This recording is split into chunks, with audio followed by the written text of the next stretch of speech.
Fatima dari Prodi Komunikasi dan Penyiaran Islam, Institut Agama Islam Negeri Bengkulu. Pada kesempatan ini saya akan mempresentasikan materi tentang sistem komunikasi untuk memenuhi tugas psikologi komunikasi dosen penuku Ibu Poppy Damayanti. Baiklah, langsung saja. Pada sistem komunikasi ini, materi yang akan saya bahas yang pertama yaitu tentang atraksi interpersonal. Atraksi interpersonal ialah suatu kesukaan kita terhadap orang lain, baik itu sikap positif, daya tarik, dan hal lainnya yang mendukung kesukaan kita pada orang tersebut. Materi yang pertama yang akan dibahas pada sistem komunikasi ini yaitu tentang atraksi interpersonal. Atraksi interpersonal merupakan kesukaan pada orang lain, sikap positif, dan daya tarik terhadap orang tersebut. Adapun proses umum yang akan dibahas pada atraksi interpersonal ini yaitu yang pertama, afiliasi. Afiliasi merupakan kecenderungan untuk berkumpul, berkerumun, berkelompok dengan organisasi, kelompok atau komunitas lainnya, yang mana dorongan tersebut disebabkan oleh faktor-faktor biologis. Faktor-faktor biologis itu diantaranya itu yang pertama untuk mendapatkan imbalan sosial atau social reward, dimana seperti yang kita ketahui, orang untuk berkumpul terhadap suatu organisasi, komunitas, dan lain sebagainya itu dikarenakan ada sesuatu yang diinginkannya karena ia mendapatkan imbalan. Yang kedua yaitu untuk mengurangi rasa takut. Saya contohkan di sini, misalnya ada seseorang ingin mengikuti audisi. Seorang tersebut mengalami grogi atau ketakutan sehingga dia melakukan berkumpul terhadap organisasinya, dan dengan berkumpul tersebut bisa mengurangi rasa takut tersebut. Yang ketiga yaitu pembanding sosial. Ketika seseorang berkumpul terhadap suatu organisasi, komunitas, dan sebagainya itu bisa menjadi pembanding sosial terhadap dirinya dengan keadaan di sekitarnya. Seperti yang kita ketahui, manusia sebagai makhluk sosial di mana membutuhkan orang lain untuk membantu dirinya. Nah, karena manusia ini makhluk sosial membutuhkan orang lain, akan tetapi perbedaan kebutuhan antara satu individu dengan individu yang lain itu mengakibatkan variasi-variasi dari afiliasi ini, sehingga terjadinya variasi afiliasi yang biasanya itu disebabkan baik karena perbedaan cara pandang, perbedaan perspektif, dan karakteristik serta kebutuhan yang dibutuhkan oleh seorang individu tersebut. Dari selanjutnya dalam sistem komunikasi ini yaitu daya tarik.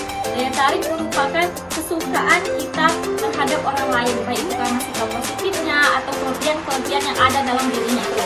Daya tarik ini membentuk rasa suka, dan rasa suka ini menjadikan orang tersebut menjadi orang yang berperan penting dan berperan secara signifikan dalam hidup kita. Adapun faktor-faktor yang mempengaruhi daya tarik ini ada dua, yaitu yang pertama faktor interpersonal. Faktor interpersonal ini sebagai contohnya yaitu kesamaan karakteristik. Misalnya seseorang kagum dan menyukai orang itu karena sama-sama menyukai novel. Nah, dengan kesamaan tersebut bisa mengakibatkan daya tarik atau mengakibatkan tertariknya satu sama lain. Yang kedua yaitu faktor sosiologis, yaitu seperti yang saya contohkan dikarenakan karena menyukai karena kelebihan fisik. Misalnya seorang laki-laki menyukai perempuan yang memiliki tubuh yang tinggi, putih, bersih, dan memiliki kelebihan yang cantik dan lain sebagainya. Atraksi interpersonal ada teori yang mengatakan reinforcement theory, yaitu bahwasanya hubungan kedekatan seseorang dengan seorang lainnya itu dikarenakan sebagai hasil belajar. Yang kedua yaitu equality theory, yaitu teori yang menjelaskan bahwasanya seseorang tersebut bisa memperhatikan terhadap hal yang dikeluarkan dengan apa yang akan dia terima. Yang ketiga yaitu action theory, teori yang menjelaskan bahwasanya seseorang yang memiliki atau yang menguntungkan baik itu secara ekonomis dan psikologis biasanya lebih disenangi. Dan yang keempat yaitu James theory yang menjelaskan bahwasanya orang yang lebih menguntungkan itu akan lebih disukai dibandingkan orang yang tidak menguntungkan, itu biasanya tidak akan disenangi.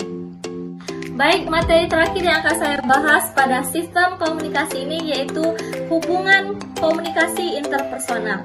Hakikat dari hubungan komunikasi interpersonal ini yaitu bukan bukan hanya sekedar menyampaikan pesan yang akan disampaikan, akan tetapi juga memikirkan komunikasi interpersonalnya. Dari segi psikologi komunikasi, makin baik kita mengenal seseorang, akan mudah dia untuk menceritakan siapa dirinya. Dan makin baik pula komunikasi yang akan dijalankan, sehingga akan efektif komunikasi yang akan dilangsungkan antara individu satu dengan individu yang lainnya. Adapun hubungan interpersonal ini dapat dilakukan dikarenakan adanya hubungan timbal balik, baik itu secara verbal dan non-verbal antara satu individu dengan individu yang lainnya. Dan hubungan interpersonal ini dapat dibedakan menjadi 6 faktor, yaitu yang pertama ada hubungan DAD, yaitu hubungan yang mengatakan adanya kolaborasi antara satu individu dengan individu yang lainnya. Yang kedua yaitu hubungan triade atau hubungan antara 3 orang individu sekaligus, yang biasanya hubungan triade ini lebih kompleks dibandingkan dengan hubungan DAD tersebut. Yang ketiga yaitu hubungan tugas. Biasanya ini menyangkut 2 hal, yaitu hubungan tugas dan hubungan tugas pribadi dan hubungan tugas sosial. Yang keempat yaitu berdasarkan jangka waktu. Jangka waktu yang panjang dan jangka waktu yang pendek. Yang kelima berdasarkan hubungan kedalaman atau keakraban, yang biasanya keakraban tersebut akan mempengaruhi hubungan interpersonal antara seorang dengan orang lain. Dan tahapan-tahapan interpersonal ini ada banyak, sebagai saya contohkan yaitu ada intensifikasi, eksplorasi, redefinasi, dan lain sebagainya. Baik, mungkin cukup sekian yang dapat saya sampaikan. Mohon maaf apabila ada kesalahan.